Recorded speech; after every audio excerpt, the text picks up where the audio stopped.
अस्सलाम वालेकुम नाज़रीन, प्रोग्राम क्रिकेट का जुनून में आपको खुशामदीद कहेंगे और मैं हूं आपका मेज़बान मोनिस रज़ा। मेरे साथ मौजूद हैं टेस्ट क्रिकेटर फवाद आलम। आपको खुशामदीद कहते हैं प्रोग्राम में। नाज़रीन, जैसे कि PSL के सनसनीखेज़ मुकाबलों का सिलसिला जारी है। आज और कल कोई मैचेस नहीं होंगे, ये दो रेस्ट के दिन हैं। इससे कबल तमाम मैचेस दुबई में हुए। अब जो आइंदा मैचेस होंगे वो अबू ज़िले जाएंगे, जबकि फाइनल आपको पता है कि कराची में होगा। चौथे दिन की अगर यानी कि कल की बात की जाए तो कल दो मैचेस हुए और बहुत सनसनीखेज मैच हुए, जिसमें कोयटा ग्लेडिएटर्स ने इस्लामाबाद यूनाइटेड को 7 विकेटों से शिकस्त देकर टूर्नामेंट में इस वक्त वो पहली पोजीशन पर है। जबकि अगर दूसरे मैच की बात की जाए तो पेशावर ज़ल्मी ने लाहौर कलंदर्स को ज़ेर किया और उनको अच्छी खासी बुरी तरह से शिकस्त दी गई है। फवाद हमारे साथ मौजूद है। फवाद, अगर हम सबसे पहले बात करते हैं लाहौर कलंदर्स की, क्या वजह है कि पिछले PSL में भी हमने देखा कि बहुत अच्छा परफॉर्म नहीं कर पाए। इस दफ़ा हमने देखा कि कभी बहुत अच्छे रिदम में ग्राउंड में तो आते हैं लेकिन रिजल्ट बहुत अच्छा नहीं निकलता। ये तो लाहौर भी बेचारे सोच रहे होंगे कि क्या वजह, 3 से ये चौथा एडिशन हो गया और अभी तक वो लोग वहाँ पर ही खड़े हैं जहाँ पर उन्होंने शुरू किया था। तो वो आगे नहीं बढ़े अभी तक। सिर्फ ये एक वाहिद यही टीम हो गया आई थिंक अभी तक के जो आगे नहीं बढ़ी। बट क्या सिलसिले हैं, अब कॉम्बिनेशन मेरे ख्याल से उनका कॉम्बिनेशन नहीं बन पा रहा। एक जो टीम होता है उसका कॉम्बिनेशन होना बहुत ज़रूरी है। चाहे आप जितने भी बड़े बड़े नाम खिला लो, जितने भी ग्रेट प्लेयर्स खिला लो, लेकिन अगर उनका कॉम्बिनेशन नहीं बन रहा एज अ टीम अगर कॉम्बिनेशन जब तक नहीं बनेगा तो आप कोई सा भी प्लेयर नामवर ले आओ, कोई फ़ायदा नहीं होगा इसका। बिल्कुल कोई फ़ायदा नहीं होगा। टीम कॉम्बिनेशन होनी चाहिए, प्लेयर्स में एक जहनी हमआंगी भी होनी चाहिए, जिसकी वजह से देखिए इज़ेम जो हम ये बात कर रहे हैं ये तो होगा क्योंकि देखें अब 4 प्लेयर तो आपने बाहर के खिलाने फॉरेन प्लेयर खेलने तो अब ये नहीं कि टीम के वो तो होते हैं जल वो अच्छे प्लेयर्स हैं, नामी ग्रामी प्लेयर्स हैं, सारे प्रोफेशनल प्लेयर हैं, तो उनको एक होने में कोई ज़्यादा टाइम लगा, जाहिर है उनको पता है मैनेज करना है, तो वो लेकर चलते हैं ग्राउंड में। ऐसा नहीं लगता है कोई अलग खड़ा कोई वो है टीम एफर्ट है, बट लेकिन as a combination wise team wise जो खिलाने वाला तो वो थोड़ा सा अभी भी इसमें लैक है मेरे ख्याल से लाहौर में। बिल्कुल, और आपसे गुफ्तगू का सिलसिला जारी रहेगा। आपको बताएं कि स्प्राइट न सिर्फ प्याज बुझाता है बल्कि इस PSL में शाना बशाना है क्रिकेट लवर्स के। और इसी में आपको दिखाते हैं कि कल के दिन के एक मैच में पेशावर ज़ल्मी के बैट्समैन उमर ने जो भरपूर तरीके से बेस्ट शॉट खेला है, वो शॉट कैसा था आपको दिखाते हैं। ग्लेडिएटर्स अच्छी कारकर्दगी दिखाते हुए, क्योंकि उन्होंने अब तक 2 मैचेस खेले हैं और दोनों मैचेस अपने नाम किए हैं, इसकी वजह से वो पहले नंबर पर है, जबकि दूसरे नंबर पर पेशावर ज़ल्मी की टीम मौजूद है। क्या कहेंगे इस वक्त तक जो पॉइंट टेबल कह रहा है? अभी तो देखें, अभी तो स्टार्ट है मेरे ख्याल से, अभी बहुत जल्दी होगा कुछ कहना, क्योंकि अभी बहुत टाइम है और अभी बहुत मैचेस हैं। तकरीबन लाहौर और इस्लामाबाद के पास 7-7 मौके और हैं अपने आप को ऊपर लेके जाने के लिए, और जो बाकी सब टीमों के 8-8 मैच 7-7 मैच बाकी हैं। मेरे ख्याल से जब ये फेस दूसरे उसमें जाएगा तो जब पता चलेगा, जब 5-6 मैच हो जाएंगे, जब जो है पॉइंट्स टेबल और इंटरेस्टिंग हो जाएगा, जब आपको ज़्यादा पता चलेगा कि कौन सी टीम ज़्यादा स्ट्रगल कर रही है और किस टीम को और ज़्यादा मेहनत करके ऊपर आने के लिए ये मैच अगर ये जीतती है, फिर रन रेट ऐसा, तो बहुत सारी फिर खिचड़ी पकती है एक तरह से। अच्छा, तमाम टीमों का हमने जिक्र किया, लेकिन लाहौर कलंदर का मैं चाहूँगा एक मरतबा फिर जिक्र करूँ, क्योंकि मोहम्मद हफीज़ इंजर्ड हो गए। एक ये उनके लिए एक बुरी खबर है लाहौर की टीम के लिए, लेकिन AB डिविलियर वहाँ पर मौजूद हैं लेकिन बहुत अच्छा परफॉर्म नहीं कर पा रहे। लाहौर की एक रिवायत तो अच्छी है, पिछले 4 PSL से सबसे ज़्यादा जो बात जो है लाहौर पे ही होती है। हाँ, बात लाहौर पे होती है, सही कह रहे हैं, बात लाहौर पे ही होती है, ये उनकी रिवायत अच्छी है, ये इससे वो लोग पीछे नहीं हटे।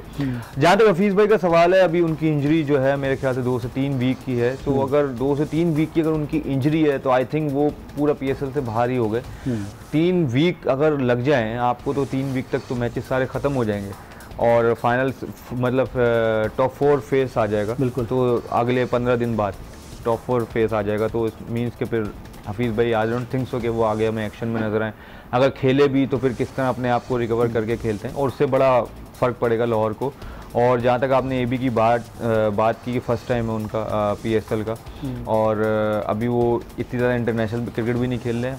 एज अ प्लेयरी वाइज आप कभी उस पर बात नहीं कर सकते, उसकी प्लेयरी पे कभी बात नहीं कर सकते हम लोग। जो उसके अंदर एबिलिटी है, जो स्किल्स हैं उनके पास, वो मेरे ख्याल से पूरे PSL में अभी तक किसी के पास नहीं होंगी, जितने भी बैट्समैन हैं। और अभी BPL भी खेल गए हैं, उसमें भी सेंचुरी की है, सो वो फॉर्म में तो हैं।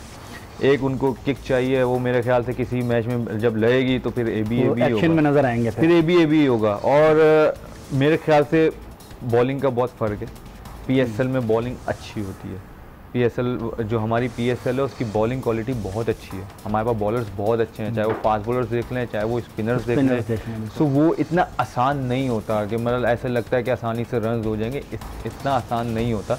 सो आई थिंक ये भी एक वजह हो सकती है। और बाकी जो है कि और भी जैसे प्लेयर हैं उनको 2 मैच मेरे ख्याल से 2 मैचों में ही वो नाकाम हुए। पहले मैच में 26 के, दूसरे मैच में 16-17 रन भी किए, एक मैच में मेरे ख्याल से 5-6 रन पे आउट हुए। तो खैर वो फॉर्म में है ऐसा लग रहा है, फिर भी उनके 60-70 रन तो हैं, 60 रन तो हैं 3 मैचों में। कोई एक इनिंग भी वो लंबी खेलेंगे तो वो आराम से आप ऐसा लगेगा वो क्या बैटिंग की है। तो आई थिंक थोड़ा टाइम लगेगा, बट ए बी है, ही विल कम बैक इंशाल्लाह। लेकिन लाहौर कलंदर्स के जो मैनेजर हैं, उनका नाम भी मैं आपको बता देता हूँ, समीन राना, उनका ये कहना है कि पिच फ्रेंडली नहीं थी बैट्समैन के लिए, जिसकी वजह से हम स्कोर नहीं कर पाए। लेकिन मैच देखने वालों ने ये भी देखा कि गलत शॉट्स भी खेले गए लाहौर की जानिब से। देखिए, अगर ये बात मेरे ख्याल से कोई कोच या जैसे आकिब भाई हैं वो कहते हैं, या ए बी आके जो समझता हो क्रिकेट को वो बोलता, ए बी आके कहता तो चले कुछ मान भी सकते थे। और बात ये है कि जब आप मैचेस T20 खेलते हो, आप ये देखें किसी बॉलर ने कोई ऐसे एक्स्ट्रॉर्डनरी हो के यूँ कोई आउट नहीं हुआ, कोई पेस जो बॉल जो है वो लोग लेट हुए हैं। तो हम मुसलसल देखते रहे हैं। अपने पिच पे अगर मैं आपसे पूछूं कैसी थी? अच्छी पिच थी, कोई ऐसी बात नहीं है। पिच नया बॉल थोड़ा बहुत होता है अंदर, और आपको क्रेडिट देना पड़ेगा हसन अली को। हसन अली ने बॉल अच्छे किए, अच्छी बॉल, उसने ऑन टारगेट बॉल किए, जिसकी वजह से उसको फ़ायदा हुआ। आप देखें वही चीज़ इस्लामाबाद और कोयटा का मैच हुआ, अर्ली ऑन उनको विकेट्स मिली, लेकिन अनलकी रह गए उनके बैट्समैन इस्लामाबाद के, शुरू के जो आउट हुए शादाब, और इसलिए बहुत ज़्यादा स्कोर भी नहीं हुआ। ठीक है, लेकिन फिर भी आके वो एक वक्त पे 17 ओवर में 123 रन थे, और जब उन्होंने 20 ओवर में फिनिश किया तो 157 रन थे उनके। सो विकेट का तो कुछ नहीं है। और उसी विकेट पे 19 ओवर में चेस हुआ है, कोयटा ने चेस किया उसी विकेट पे। सो हाउ कम के मतलब है कि अगला मैच शुरू हुआ तो विकेट ख़राब हो गया। सो आई थिंक ये अपने आप को बचाने की थोड़ी सी बातें हैं, अदरवाइज विकेट में कुछ नहीं था ऐसा। परफॉर्मेंस अच्छी नहीं थी उनकी। देखिए, आप माने कि आप खराब खेलें, अच्छा नहीं खेले, आप अच्छा नहीं खेले, तो वो अगर आप तस्लीम करेंगे, जब तक आप ये चीज़ें अपने तस्लीम नहीं करेंगे तो आप आगे नहीं बढ़ सकते। आपको अपनी गलतियां माननी चाहिए, तो गलतियों से फिर ही आप सीखोगे। गलती माने और फिर उसको सही करें, क्योंकि उस गलती से आप सीखोगे ना। अब इस बयान से तो ऐसा लगता है ना कि इनकी गलती नहीं थी, विकेट की गलती थी। विकेट तो ये सीखेंगे कैसे फिर? सही कह रहे हैं। तो ये कहने का मकसद है गलती माने, उन्होंने बैड शॉट्स खेले, हमें नजर भी आए। एबी देखें, एबी जिस तरह वो आउट हो, खैर एबी खेलते ही ऐसे, वो जिस तरह आउट हुआ वो एक अलग था। फ़खर जमान जैसे आउट हुए, सोहेल जैसे आउट हुआ, कुछ ऐसा कुछ नहीं हुआ, वो आउट हुए इस तरह। सो आई थिंक मेरे ख्याल से विकेट का कोई ऐसा मसला नहीं था। लाहौर बहुत गंदा खेला। अच्छा, दूसरे मरहले में तमाम मैचेस जो हैं तकरीबन अबू ज़हबी चले जाएंगे, नहीं अब सॉरी शारजा में जाएंगे, सॉरी शारजा चले जाएंगे। तो क्या समझते हैं कितना फ़र्क पड़ेगा? दुबई का एनवायरनमेंट, शारजा का एनवायरनमेंट कोई बहुत ज़्यादा तो नहीं है? देखिए, फ़र्क ज़्यादा तो नहीं है ना, वेदर वाइज ना कुछ ऐसा, लेकिन हाँ ग्राउंड वाइज थोड़ा आप कह सकते हैं, ग्राउंड थोड़ा छोटा है। सो उधर और ज़्यादा आपको छक्के देखने के शॉट्स लगेंगे, एक्शन ज़्यादा, और क्योंकि ग्राउंड छोटा है और पब्लिक मेरे ख्याल से उधर क्राउड बहुत आएगा। बिल्कुल, क्राउड बहुत ज़्यादा है। बहुत शुक्रिया फवाद आलम, अपनी माहिराना राय से हमें आगाह कर रहे थे, बता रहे थे कि आने वाले दिनों में क्रिकेट और सनसनीखेज नजर आएगी PSL में, और जब शारजा में मैचेस होंगे तो ज़्यादा एक्शन में खिलाड़ी नजर आएंगे। ग्राउंड छोटा है जिसकी वजह से बाउंड्रीज बहुत ज़्यादा लगेंगी। इजाज़त दीजिए, अल्लाह।